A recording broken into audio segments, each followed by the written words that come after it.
Ya, kita langsung mengetahui tadi ya, sudah mengetahui soal beasiswa apa dan tahapannya, Mas. Kita mungkin sedikit masuk ke rasa-rasa seperti itu lah.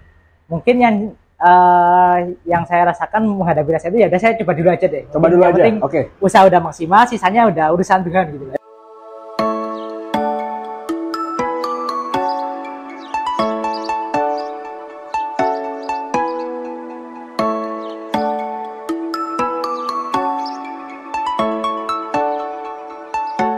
Bismillahirrahmanirrahim. Assalamualaikum warahmatullahi wabarakatuh. What is up guys? Lagi sama gue channel Irfan Shoki dan yes. Dan gimana kabar semuanya? Seperti biasa meskipun kita bukan brother sister kandung, kita bukan keluarga sesungguhnya, tetap aja kita harus bikin yang persaudaraan yang kuat dalam YouTube maupun di luar YouTube itu juga guys.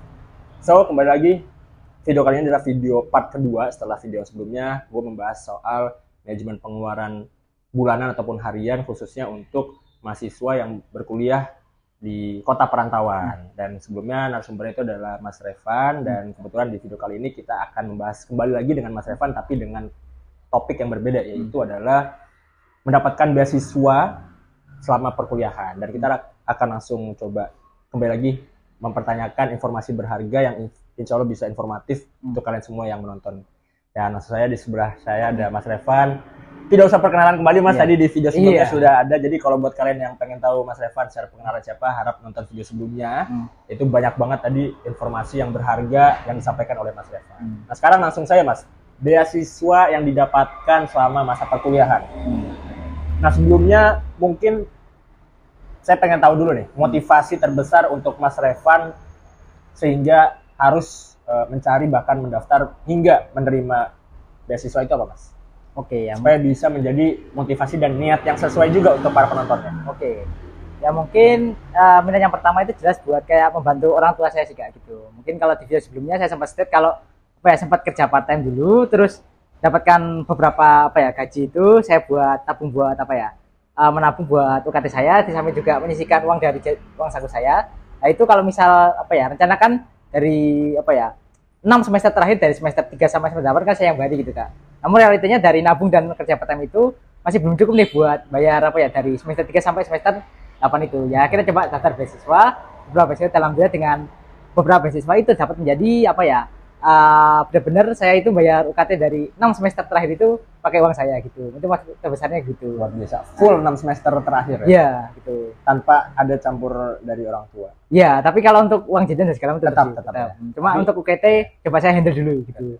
Bahkan mungkin di beasiswa yang semester 6 dan semester 7 itu bahkan ada sedikit lebihannya dari mungkin menjadi uang modal saya buat entah itu pengembangan diri dan segala macam atau bahkan mungkin buat kedepannya gitu. Gitu sih. Oke, itu luar biasa guys. Niat yang harus disamakan ya. Jadi niat terbesar adalah ingin membantu keluarga, orang tua, tidak ingin merepotkan. Dan berdasarkan kapasitasnya juga Mas Revan juga ternyata bisa diterima dengan untuk beasiswa tersebut. Nah, kita akan cari tahu nih Mas, beasiswanya itu beasiswa apa, terus bagaimana Mas Revan bisa mendapatkan mungkin informasi mengenai beasiswa tersebut.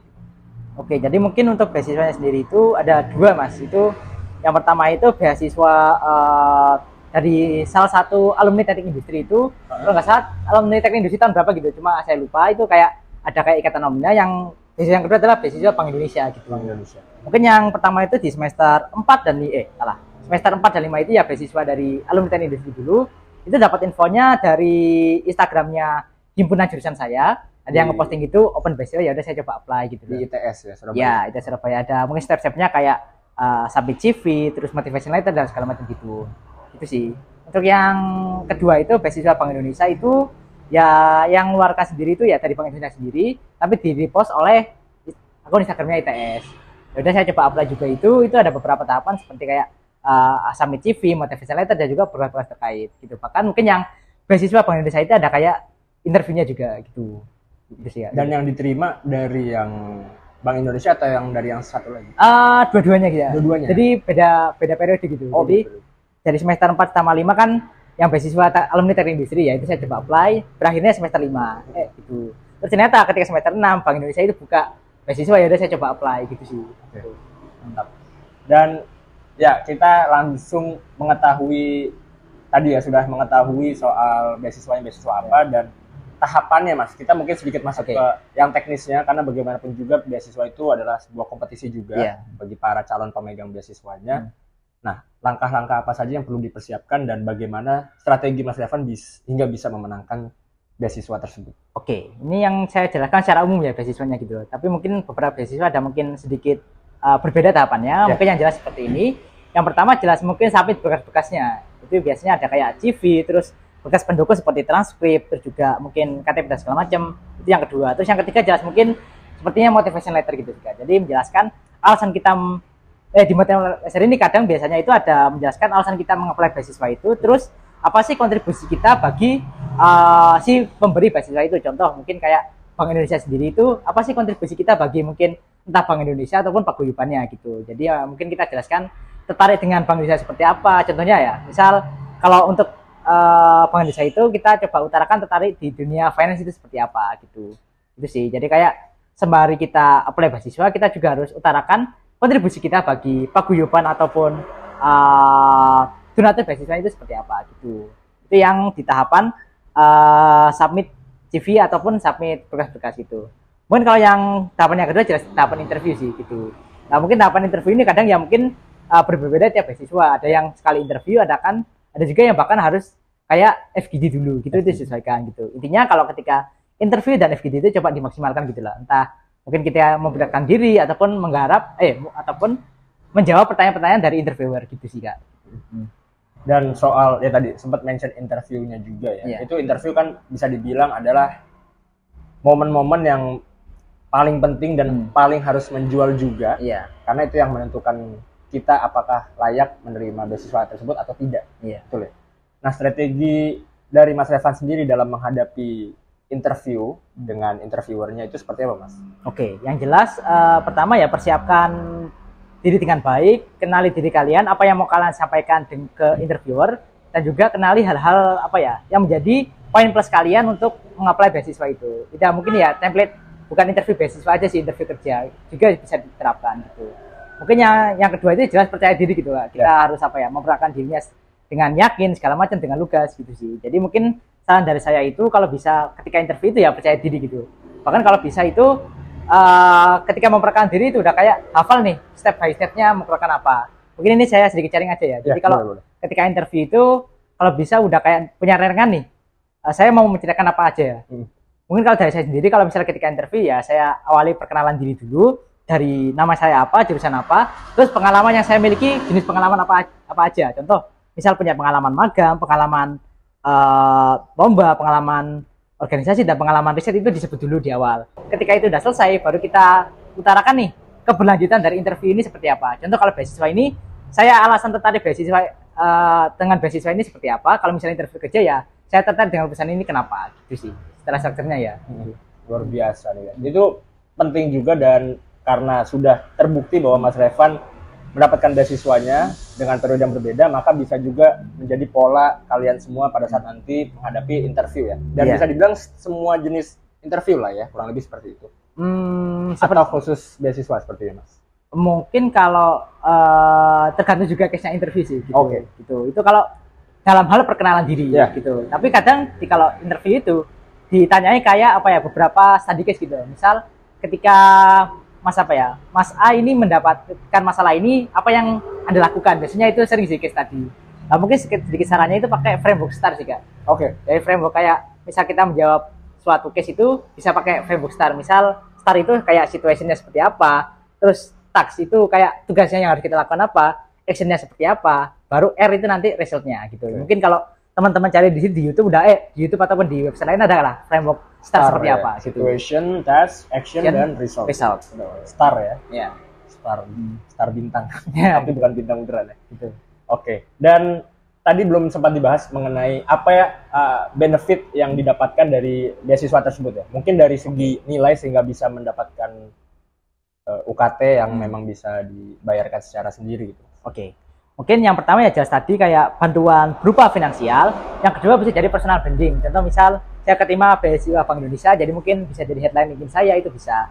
Mungkin yang manfaat selanjutnya bisa jadi kayak mungkin ada akses pelatihannya gitu. Coba mungkin beberapa beasiswa itu ada kayak pelatihannya juga gitu, entah kayak workshop ataupun training juga bisa. Itu mungkin contohnya kayak ada beberapa perusahaan yang memang menyediakan beasiswa, itu nggak boleh sebut nama ya? Ya, perusahaannya. Iya. Nggak boleh ya? Nggak apa-apa lah. Oke, mungkin salah satu contoh kayak contohnya kayak beasiswa Jarum gitu, itu kan. Oh, beasiswa Jarum. Nah, Oh, tajam dong. Bukan, itu nama perusahaannya. Oh, nama perusahaannya. Oke. Nah, itu kan dari perusahaan sendiri itu selain dapat bantuan finansial juga, dapat juga kayak pelatihan dari perusahaannya sendiri. Baik, entah itu capacity building, soft skill, development atau hard skill development. Oke. Jadi selain dapat bantuan finansial juga, dapat bantuan pengembangan diri juga. Gitu. Jadi ya betul-betul beasiswa yang bukan hanya membantu dari segi finansial, tapi membantu bagaimana penerima beasiswa itu bisa berkembang ya. Betul. Secara mungkin soft skills, personal branding. Iya, betul. Wow, luar biasa nih guys. Dan bagaimana kira-kira pada saat kompetisi itu menurut Mas Revan apakah cukup sulit ataukah menghadapi situasi di mana rasanya kayak pesimis, kayaknya nggak dapet nih gitu. Karena kepercayaan diri kan tadi ya lagi penting ya dari awal hingga akhir tahapan. Iya. Itu gimana Mas menghadapi rasa-rasa seperti itu lah? Mungkin yang saya rasakan menghadapi rasa itu ya udah saya coba dulu aja deh. Coba dulu aja. Oke. Usaha udah maksimal, sisanya udah urusan Tuhan gitu. Ya, betul. Mungkin contohnya ketika saya mengapply beasiswa Bank Indonesia yang unggulan. Nah, yang unggulan itu salah satu poin plusnya itu salah satu requirementnya harus lancar bahasa Inggris dan TOEFL-nya itu harus harus nilainya tinggi gitu loh. Nah, kebetulan di saat itu nilai TOEFL saya itu cukup rendah.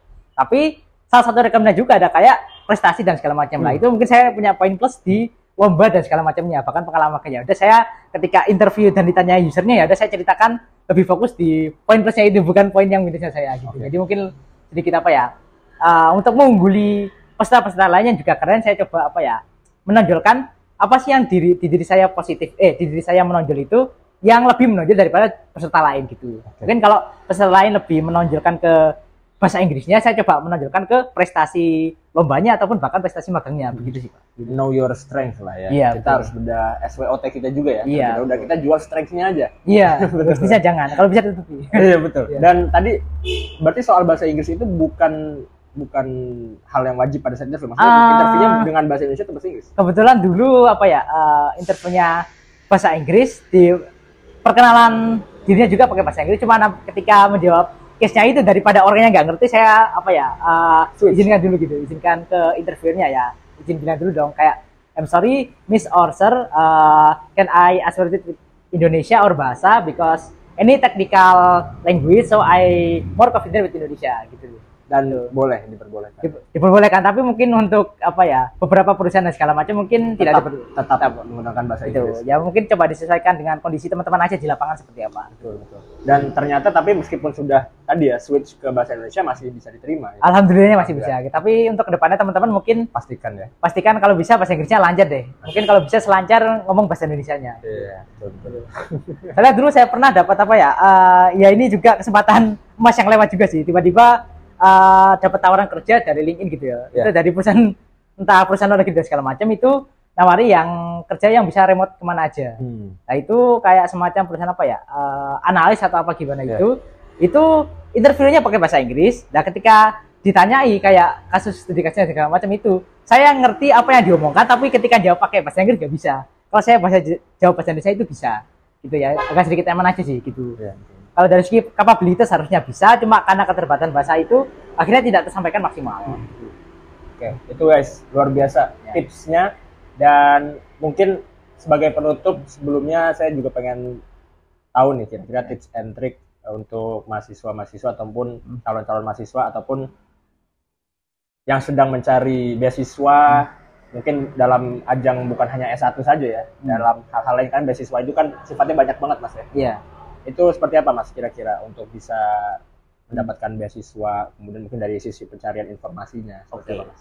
Yang jelas yang pertama kan ya coba mungkin kalau teman-teman kuliah di perguruan tinggi masing-masing coba kepoin aja official akun dari kampusnya masing-masing, atau bahkan official akunnya dari himpunannya masing-masing. Biasanya infonya di situ sih gitu.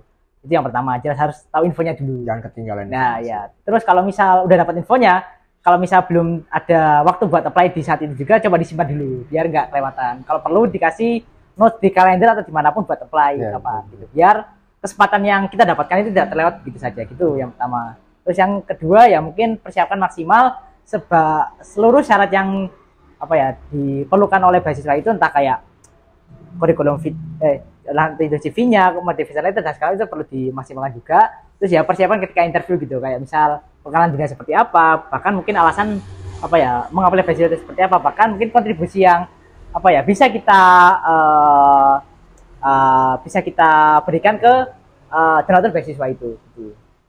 Luar biasa. Itu guys, pentingnya kita mempelajari dulu ya soal beasiswanya, kemudian kriterianya juga sesuai ya Mas ya. Iya. Supaya kandidat-kandidatnya juga bisa menyesuaikan dengan apa yang dibutuhkan oleh pemberi beasiswa tersebut. Iya.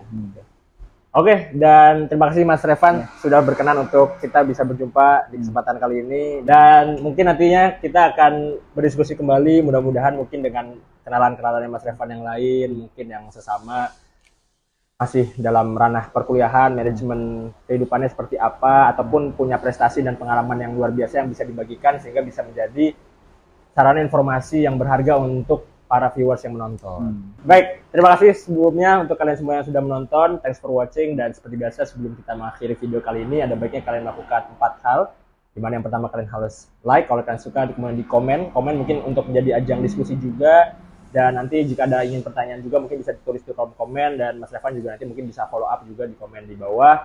Kemudian di share video kali ini ke teman, ke kerabat, ke keluarga, ke siapapun itu, ke mantan gebetan juga boleh, supaya video kali ini bisa menjadi video yang bermanfaat untuk mereka-mereka yang ingin menonton video kali ini. Dan yang paling penting yang keempat itu ada di subscribe, karena subscribe itu gratis, kuotanya yang bayar. Kalau nggak mau bayar kuota, cari aja wifi gratis. Kayak sekarang kita lagi di Kopi Sip, tapi belum cek sih ada wifi atau enggak ya. Oh, ada ya Kopi Sip Jombang ya, nanti alamatnya. Indonesia ini. Iya, nanti bisa datang ke sini lah kalau buat kalian yang tinggal di Kabupaten Jombang. Oke, I'm Irfan Syauqi and Mas Revanza. Thank you Mas Revan, thank you guys. Assalamualaikum warahmatullahi wabarakatuh. Assalamualaikum warahmatullahi wabarakatuh.